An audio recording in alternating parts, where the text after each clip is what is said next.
Hello everyone, আসসালামু আলাইকুম। Welcome to my new video. তো আজকে ভিডিওতে তোমাদের সাথে শেয়ার করব আমার হাঁসের মাংস রান্না করার রেসিপি।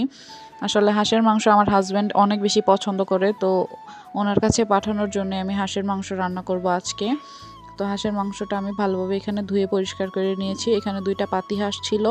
তো হাঁসের মাংস রান্না করার জন্য আদা রসুন ভালোভাবে কেটে নিয়েছি, আর এটা বাটা মশলা দিয়ে রান্না করব আজকে। তো এখানে অনেকগুলো শুকনো মরিচ নিয়েছি।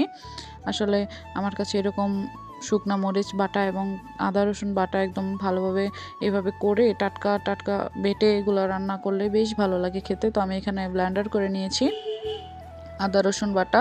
তারপর এখানে আমি অল্প একটু আদা রসুন বাটার সাথে এখানে আমি মরিচও ব্লেন্ডার করে নিব। তো আমার অলমোস্ট আদা রসুন বাটার সাথে মরিচ বাটা হয়ে গিয়েছে। তো এখন আমি পেঁয়াজগুলোকে ভালোভাবে কেটে নিব হাঁসের মাংস রান্না করার জন্য। আসলে আমার হাজব্যান্ড হাঁসের মাংস খেতে অনেক বেশি পছন্দ করে, তো ওর কাছে পাঠানোর জন্য মূলত আজকে আমি হাঁসের মাংসটা রান্না করতেছি। তো তোমরা চাইলে কিন্তু এভাবে রান্না করে প্রসেসিং করে পাঠাতে পারো দেশের বাহিরে, আর এটা রান্না করে আমি দেশের বাহিরেই পাঠাবো। যার জন্য এখানে আমার মাংসটাকে ভালোভাবে ধুয়ে নেওয়া হয়েছে। এখন আমি মাংসটাকে ভালোভাবে মেখে নিব। তো এখানে আমি দিয়ে দিয়েছিলাম ওই যে মরিচের পেস্ট, আদা রসুন সহ, এখানে এলাচি, তারপর দারচিনি, জয়ফল, জয়ত্রী সব কিছু দিয়ে একটা পেস্ট তৈরি করেছি। তারপর এখানে গোটা গরম মশলা আছে দিয়ে দিয়েছি। তারপর এখানে পেঁয়াজ কুচিগুলো দিয়ে দিয়েছি, একে একে করে সব মশলা এভাবে দিয়ে দিব। তো এখানে সামান্য হলুদ গুঁড়ো, সামান্য না মোটামুটি অনেকটাই হলুদ গুঁড়ো দিয়ে দিয়েছি। হলুদ গুঁড়ো দিয়ে দেওয়ার পর এখানে ধনিয়া গুঁড়ো দিয়ে দিয়েছি। হলুদ, ধনিয়া, মরিচ এগুলো তো দিতেই হবে রান্নার ক্ষেত্রে। তো এখানে মরিচ গুঁড়ো দিয়েছি, আমি যেহেতু বাটা মশলা দিয়েছি অনেক, তাই মরিচের গুঁড়ো একদম অল্প দিয়েছি। তারপর দিয়ে দিব তেল। তেল দিয়ে এবার ভালোভাবে নিজের হাতে এটাকে মেখে নিব। সরি, লবণও দিয়ে দিয়েছিলাম।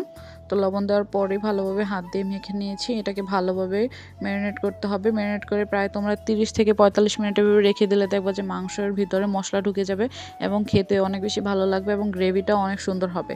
তো এখানে আমি আমার হাত দিয়ে ভালোভাবে মেখে নিচ্ছিলাম মাংসটাকে। এটাকে আমি অনেকক্ষণ ভালোভাবে হাত দিয়ে মাখবো। যেহেতু আমি দেশের বাইরে পাঠাবো, তাই এটাতে আর আমি রসুন দিইনি। তোমরা কিন্তু চাইলে কষানোর সময় রসুন ব্যবহার করতে পারো। হাঁসের মাংসতে কিন্তু রসুন দিয়ে খেতে বেশ ভালো লাগে। তো আমার এই যে অলমোস্ট মাখানো শেষ হয়ে গিয়েছে। তারপরে এখানে আমি দিয়ে দিলাম আরেকটা কড়াইতে মাংসগুলো। এখন শুধু মাংসগুলো দিয়ে অল্প পরিমাণ পানি দিয়ে চুলাতে বসিয়ে দিব। এই যে আমার মাংসটা ম্যারিনেট করা কত সুন্দর হয়েছে দেখো। তো 40 মিনিট রেখে দেওয়ার পর এই যে আমি কড়াইতে মাংসগুলোকে দিয়ে দিচ্ছি। দিয়ে এখন ঢেকে দিব। তো এই যে ঢেকে দিয়ে দিয়েছি, আর এই যে দেখো সামান্য পানিও দিব। তো সামান্য পানি দিয়ে তারপরে আমি ঢেকে দেবো আর কি। প্রথমে ঢেকে দিয়েছিলাম, পরে মনে হয়েছে যে পানি দিয়ে নিই, তো ওই হাঁড়িটা ধুয়ে আর কি এখানে আমি মশলাগুলো ধোয়া পানিটাই দিয়ে দিয়েছি। এখন ভালোভাবে এটাকে সেট করে চুলাতে বসিয়ে দিব। বসিয়ে দিয়ে প্রায় 10 থেকে 15 মিনিট জাল করে নিব। যে দেখলাম যে একটু একটু আস্তে আস্তে হয়ে যাচ্ছে মাংস, তো তারপর একটু নাড়া দিলাম চুলাতে গিয়ে। এরকম করে আবার ঢেকে দিব প্রায় 20 মিনিটের মতো। তো এরকম করে রান্না করতে থাকবো মাংসটা যতক্ষণ পর্যন্ত না ভালোভাবে সিদ্ধ হয়। তো এই যে এখানে অলমোস্ট পানি ছেড়ে দিয়েছে মাংস থেকে, আর অনেকটা কষা কষা হয়ে গিয়েছে মাংসটা। দেখতে পারতেছো কতটুকু মাংস ছিল আর কতটুকু হয়ে গিয়েছে। তো মাংসটাকে ভালোভাবে কষানোর পর এখানে আমি পানি দিয়ে দিয়েছি। এখন ভালোভাবে পানিটা মধ্যে আর কি মাংসটাকে আমি ভালোভাবে সিদ্ধ করে নিব। তো অনেকক্ষণ সিদ্ধ করার পর মাংসের কালারটা দেখবা যে চেঞ্জ হয়ে যাবে।